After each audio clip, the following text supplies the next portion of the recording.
After user management comes the attendance section. Here, we manage all data related to the company's overall attendance. This module includes three submodules: attendance, attendance logs, and attendance reports. First is attendance. In this section, we can view the entire company's attendance records, including the employee's name, check in, and checkout times, as well as their total working hours. And in the top right corner, there are two options: one is list view, and another one is calendar view. We can choose the UI style of the view according to the style view we like. Next is the second submodule, attendance logs. Here, we can monitor the company's detailed attendance logs with the employee's name, attendance type, and attendance date, among other details. Finally, the third submodule is the attendance report. In this submodule, we can generate an attendance report for a specific employee by simply filling in the filters shown on the screen. Following the attendance section, we have the leave module. This comprehensive module contains 9 submodules. First is leave types. Here, we can see all the different types of leaves available in the company, such as sick leave, paid leave, casual leave, and more. If you need to add a new category of leave, you can easily do so by clicking the Add Leave Type button in the top right corner and filling in the required data. Next is leave requests. This submodule displays details about all leave applications, including the type of leave requested and the number of days needed. You can also log a leave request on behalf of an employee by clicking the Create Leave Request button in the top right corner and entering the necessary information.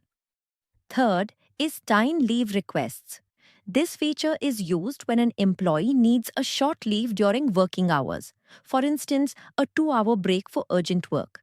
In this submodule, you can view the existing list of short-term leave requests or create a new one by clicking the Create Time Leave Request button at the top and filling in the details.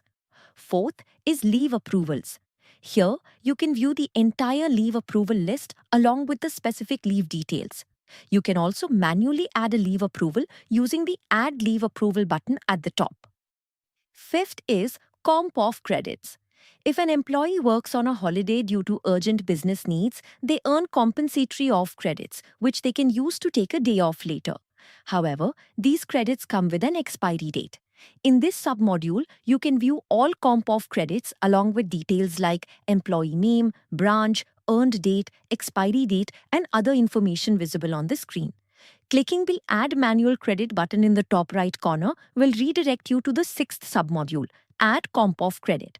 From here, you can manually allocate comp off credits to any employee by simply filling in the necessary fields. Seventh is comp off history.